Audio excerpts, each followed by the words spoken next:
I'm Jim Inhofe. Let me approach this from a little different perspective. I think what we're talking about something is here, it's market driven. I can remember an experience that upset a lot of people that I shared with you a few years ago, and that was with Senator Boxer and Senator Clinton.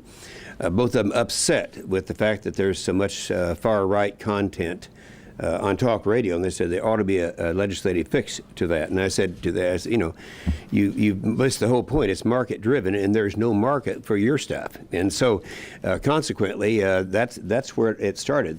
This effort to get this done was formalized a year and a half ago when John Podesta, who now has a different job, came out with this document. It was the Structural Imbalance for Political Talk Radio. And it's pretty scathing if you stop and look at it. On page 11, it says if you don't do, talking about station owners, if you don't do as we tell you to do in terms of addressing the content, quote, if commercial radio broadcasters are unwilling to abide by these regulatory standards, a spectrum fee should be levied on owners to directly support local, regional, and national public broadcasting.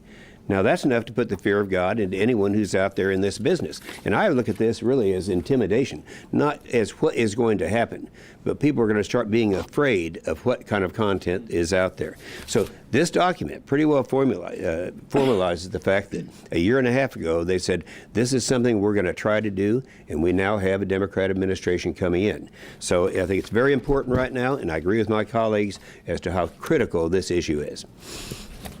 Questions? Yes, sir. During the campaign last year, President-elect Obama's campaign indicated that they weren't really interested in restoring the Fairness Doctrine. And then I actually spoke to Majority Leader Hoyer today, and he said it was something that wasn't even being contemplated on their side of the aisle. And even Mr. Boehner indicated that he thought that even if Democrats made big gains in the House this year, which obviously they did, he didn't think it would be restored. Is this something that is, do you expect there to be movement in during the time of the 111th Congress on the Fairness Doctrine? What we intend to do is to cut that off. If they know the opposition is there, our bill is in place, our co-sponsors in the House and the Senate are there, we can make sure that doesn't happen. But there are a lot of promises made during campaigns, as you know, that are not kept, and a lot of changes are already in place.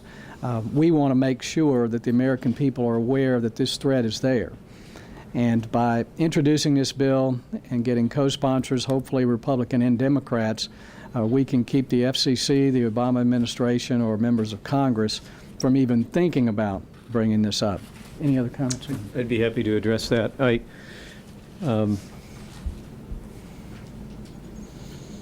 me say I want to take President-elect Obama at his word. And during the course of the campaign, through a spokesman, said that he did not support restoring the Fairness Doctrine. That's why I didn't reference him in my remarks today. The reality, though, is that the Speaker of the United States House of Representatives has indicated that the interest of her caucus was in the reverse of banning the Fairness Doctrine by passing the Broadcaster Freedom Act.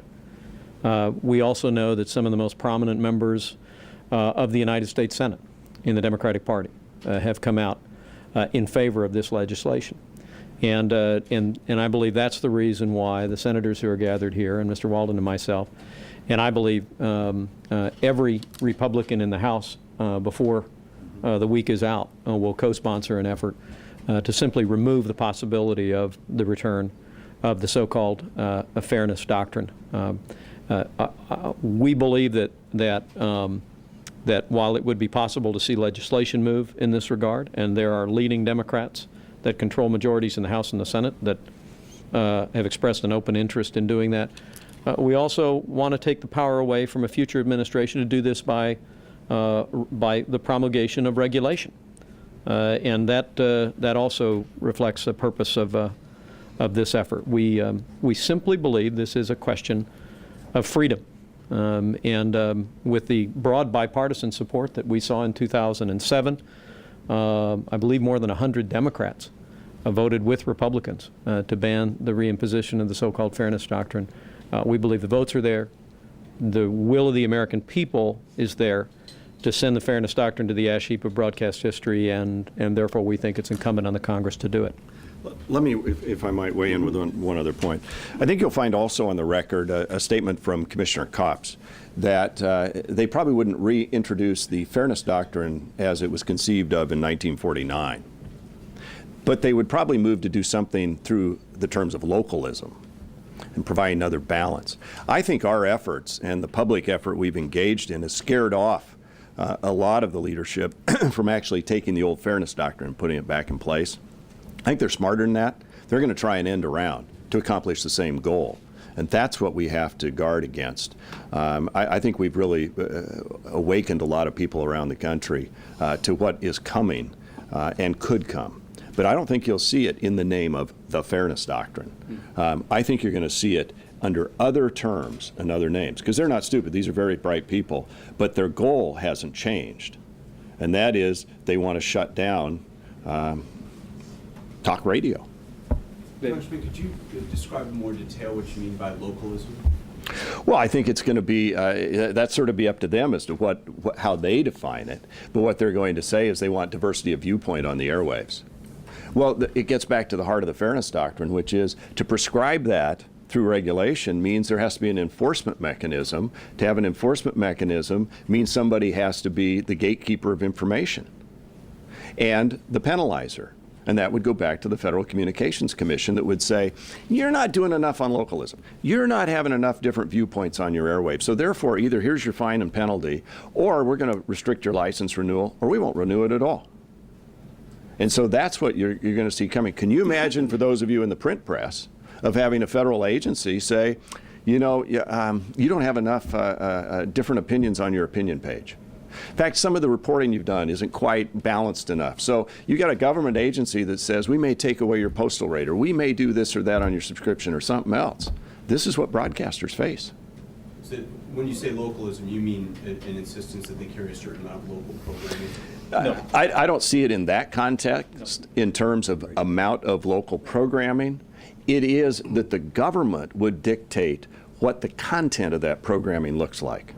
It's not about covering the local city council meeting. It is, yeah, but they're going to use the rubric, as my colleague says, of localism to reinstitute the fairness doctrine. I think that's what you're going to say. Since there doesn't seem to be a serious effort by the Democrats right now to reinstate the doctrine, because there's no legislation that's actually moving, frankly, is this about manufacturing a controversy to try to mobilize the base? No. I don't think so at all, because there are plenty of documented statements by members of the commission and politicians who said they'd like to get this done. I mean, you've got the head of Air America doing an op-ed piece in the Wall Street Journal concerned about the reinstitution of the fairness doctrine. I think this is a very real issue that's out there. I think what we have done is succeed in partially heading it off and diverting it. Yeah, let me just comment. You know, if you wait until the train's already gone, it'll be too late. We know they want to do it. It's in this document. Now, my colleagues from the House said something very interesting. They said, you know, if we can get this up for a vote where everyone, you know, God and everyone's watching it, this thing, they would be on our side. The American people would clearly be on our side of this thing. And if you want any evidence of that, you might remember in the United States Senate, Tom Harkin, about 2 years ago, tried to regulate the content that was going overseas to our troops that were serving over there. And we took them out on the floor. And we ended up saying, no, we want to have, they deserve to have what they want, not what we, in our infinite wisdom, are prescribing for them, and we won. We wouldn't have won that behind closed doors.